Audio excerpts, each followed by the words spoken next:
Hello friends, मैं doctor Pooja Phule, homoeopathy consultant and director of Savi homoeopathy clinic from Nagpur.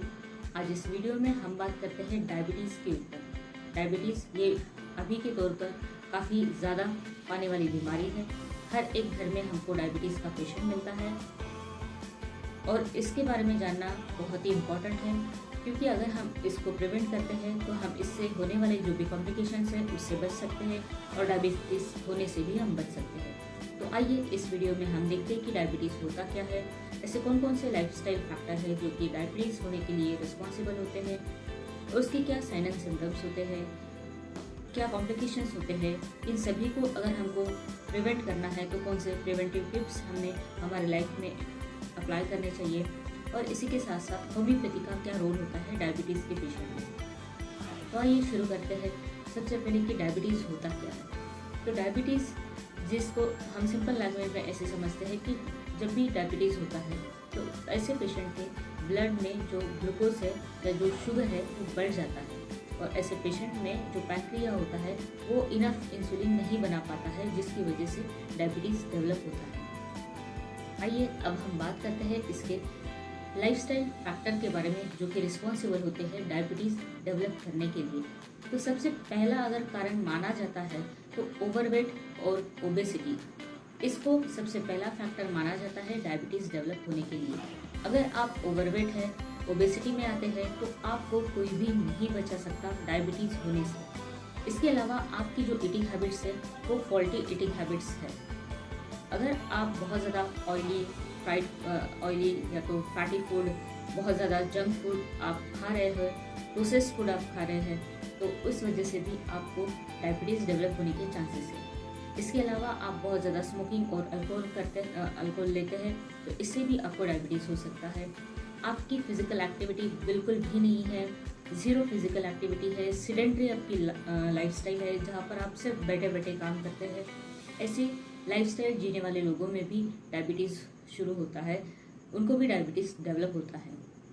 इसके अलावा अगर हम बात करते हैं कि बहुत ज़्यादा स्ट्रेस में रहने वाले जो लोग होते हैं, हर छोटी से छोटी बात का उनको स्ट्रेस होता है, ऐसे भी लोगों में डायबिटीज़ डेवलप होता है।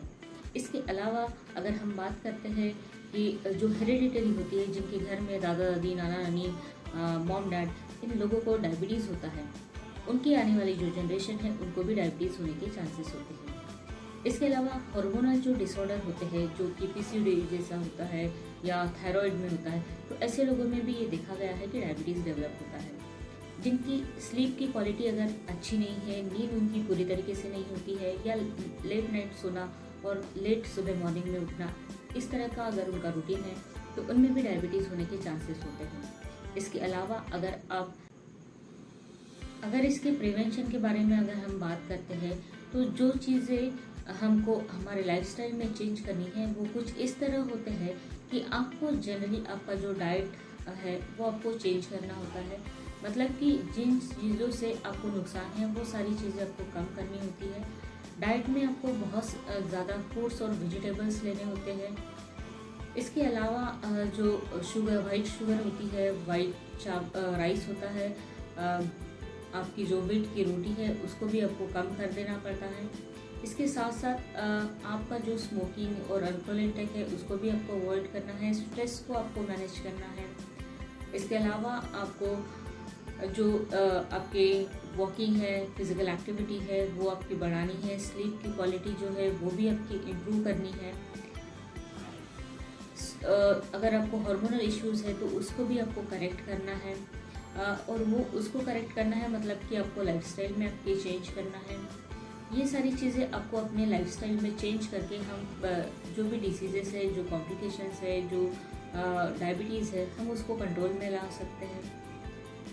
अगर हम बात करते हैं होम्योपैथिक रेमेडीज़ के बारे में, तो होम्योपैथिक जो रेमेडीज़ होती है वो हर एक पेशेंट के लिए अलग अलग होती है। फॉर एग्ज़ाम्पल, अगर मेरे सामने 5 ऐसे पेशेंट हैं जिनको डायबिटीज़ है, तो वो सारे 5 पेशेंट को हमारे होम्योपैथी में अलग अलग दवाइयाँ दी जाती है, और वो दवाइयाँ उनकी इंडिविजुअलाइज कस्टमाइज फॉर्म की मेडिसिन होती है, जो कि हर एक पेशेंट की हमको मेंटल सिचुएशन, फिजिकल सिचुएशन, उसको और उसके लाइफ में होने वाले जो भी इंसिडेंट्स हैं जिस वजह से जो भी स्ट्रेस उस पेशेंट को होता है और उस स्ट्रेस का क्या रिएक्शन होता है, ये सारी चीज़ें उसको पूछने के बाद, जो केस टेकिंग होने के बाद हम उसको ड्रग प्रिस्क्राइब करते हैं एक इंडिविजुअलाइज बेसिस के ऊपर। उस वक्त वो जो पेशेंट है वो ठीक होता है। इसीलिए अगर आपको डायबिटीज़ है तो आप अपने नज़दीकी होम्योपैथ से या हमसे भी आप हमसे कांटेक्ट कर सकते हैं।